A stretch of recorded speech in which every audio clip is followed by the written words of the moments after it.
Kızılcık Şerbeti'nin yeni bölüm analiz videosuna hepiniz hoş geldiniz. Bu haftada dizide tansiyon oldukça yüksekti. Olaylar giderek daha karmaşık bir hal alıyor ve izleyiciler olarak bu soruyu sormadan edemiyoruz. Acaba konu yine aynı döngüye mi girecek, yoksa bizi gerçekten şaşırtacak yeni gelişmeler mi izleyeceğiz? Görünen o ki özellikle ortaya çıkacak gerçeklerle birlikte bu bölüm herkesi şaşırtacak ve dizide taşlar yeniden yerinden oynayacak.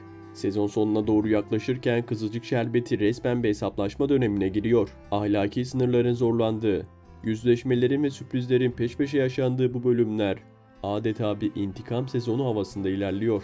Videomuza geçmeden önce küçük bir hatırlatma yapalım. Eğer siz de artık Fatih aynı hataları yapmasın, Doğa'yı bir kez daha aldatmasın, bu kez farklı bir şeyler izleyelim diyorsanız videomuzu beğenerek desteklerinizi gösterebilirsiniz. Bakalım bu isteği paylaşan kaç kişiyiz, sayımızı birlikte görelim. Ayrıca kanalımıza abone olmayı ve bildirimleri açmayı unutmayın ki yeni analiz videolarımızdan ilk siz haberdar olun. Hazırsanız dizinin bu hafta bizlere neler sunacağını ve hangi sürprizlerin kapıda olduğunu detaylıca konuşmaya başlayalım. İlk olarak Nursema karakterinden bahsederek başlayalım. Dizinin en naif ve sevilen karakterlerinden biri olan Nursema, özellikle annesi Pembe'nin vefatından sonra gözde görülür bir değişim geçirmeye başladı. Önceden daha yumuşak, daha içe dönük ve duygusal bir yapıya sahipken artık adeta annesi Pembe'nin bir yansıması haline gelmiş durumda. Nursema'nın konuşmaları, mimikleri, hatta olaylara tepkileri bile neredeyse birebir annesini andırıyor. Bu değişim izleyiciler kadar Ünal ailesi tarafından da fark edilmiş durumda. Artık onun bu tavırları etrafındakiler için alışılması zor bir hal almaya başladı. Yeni bölümde Nursema'nın bu dönüşüm süreci devam edecek.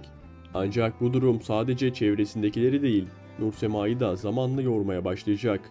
Çünkü özbenliğinden uzaklaştıkça içinde bir boşluk hissetmeye başlayacak ve bir süre sonra bu durumla yüzleşmek zorunda kalacak. Annesinin yokluğunu bastırmak adına geliştirdiği bu yeni kimlik uzun vadede hem kendisine hem de ilişkisine zarar vermeye başlayacak. Özellikle Firaz cephesinde önemli gelişmeler olabilir. Firaz, Nursema'yı her haliyle sevip kabullenmeye çalışsa da Ünal ailesinin içindeki gergin ortam ve Nursema'daki bu değişim onun da psikolojik olarak yıpranmasına neden oluyor. Firaz'ın sabırlı tavrı ve alttan alan duruşu dikkat çekse de bir noktada onun da sabrı taşabilir. Çünkü sürekli anlayış gösteren taraf olmak duygusal anlamda biriken yükleri beraberinde getirir. Tüm bu süreç Nursema ve Firaz ilişkisinde yeni bir sınav anlamına geliyor. Aralarındaki uyum bu değişimin gölgesinde zedelenebilir. Özellikle gelecek bölümde bu ikili arasında ilk ciddi tartışmaların yaşanması muhtemel. Nursema'nın yaşadığı dönüşüm hem karakter gelişim açısından önemli bir adım hem de ilişkisinde kırılma noktası olacak gibi duruyor. Şimdi de gündeme oturan Fatih ve Defne konusuna değinelim. Diziye yeni bir karmaşa daha eklendi ve bu kez odağımızda Fatih var. İzleyicilerin daha önce çok kez tepki gösterdiği Fatih, şimdi yine Doğan'ın güvenini sarsacak adımların eşiğinde. Özellikle Fatih'in Defne ile aynı spor salonuna gitmesi Doğan'ın dikkatinden kaçmayacak ve bu durum aralarında yeni bir kıskançlık krizine yol açacak. Her ne kadar Fatih geçmişte yaptığı hatalardan ders aldığını ve bir daha aynı yanlışlara düşmeyeceğini söylese de Doğa bu sözlere eskisi kadar kolay inanmayacak gibi duruyor. Bu yüzden Doğan'ın Fatih'i yakından takip etmesi ve her adımını sorgulaması oldukça olası. Ancak diğer yandan ilginç bir şekilde Ünal ailesinde en aklı başında davranan kişi Fatih olduğunu da görüyoruz. Evet, geçmişte yaptığı pek çok hata var. Ama son zamanlarda aile içindeki krizleri yönetme biçimi ve sağduyulu yaklaşımı dikkat çekiyor. Ailenin kaos dolu gündeminde Fatih'in mantıklı kararları sayesinde ortamın daha da gerilmesinin önüne geçildiği anlar oluyor. Özellikle Abdullah'ın yaşadığı duygusal çalkantılar, Meri ve Nilay arasında yaşanan gerilimler, Mustafa'nın içinde bulunduğu hassas süreç derken Fatih bir nevi denge unsuru haline geldi. Yeni bölümde Ünal evinde sadece gerginlik değil, daha derin bir huzursuzluk havası hakim olacak. Herkesin birbiriyle sınandığı bu dönemde Doğan'ın sabrı da ciddi anlamda test edilecek. Özellikle Pembe'nin yokluğunda evin düzeni bozulmaya başlamışken Doğan'ın üzerine gelen yeni karakterler ve onların yaratacağı baskı onun sınırlarını zorlayabilir.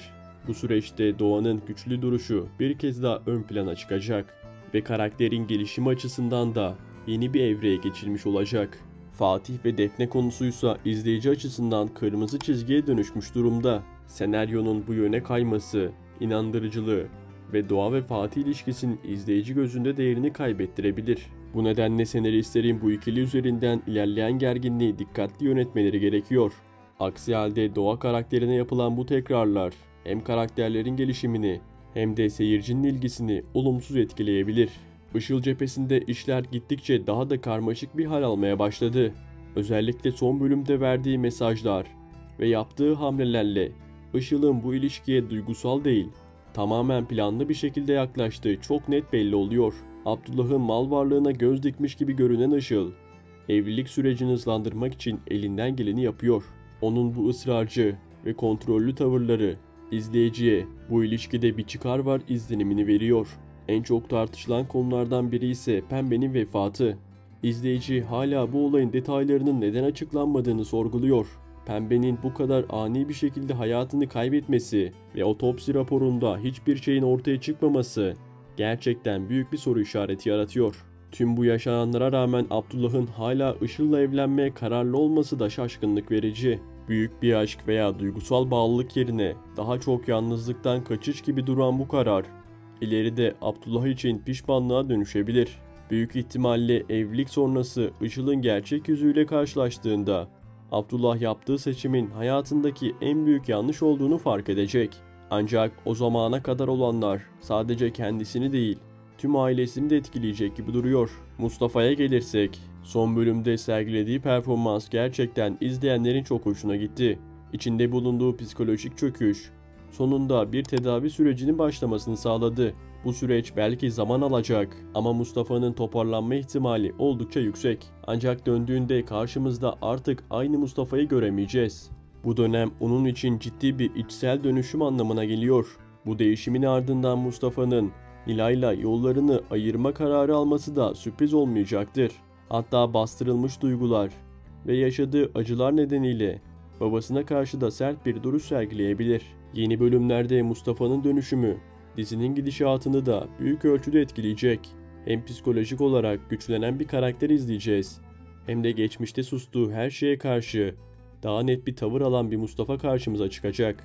Bu da hem Ünal ailesindeki dengeleri değiştirecek, hem de izleyicinin karaktere olan bakışını tamamen farklı bir noktaya taşıyacak. Dizimiz son bölümde 10'a yakın reyting alarak bu başarı yapım ekibi ve oyuncular için moral kaynağı olurken izleyici için de dizinin hala ilgiyle takip edildiğini göstermiş oldu. Pembe'nin vefatından sonra yaşanacak birkaç bölüm dizi açısından oldukça kritik bir sürece işaret ediyor.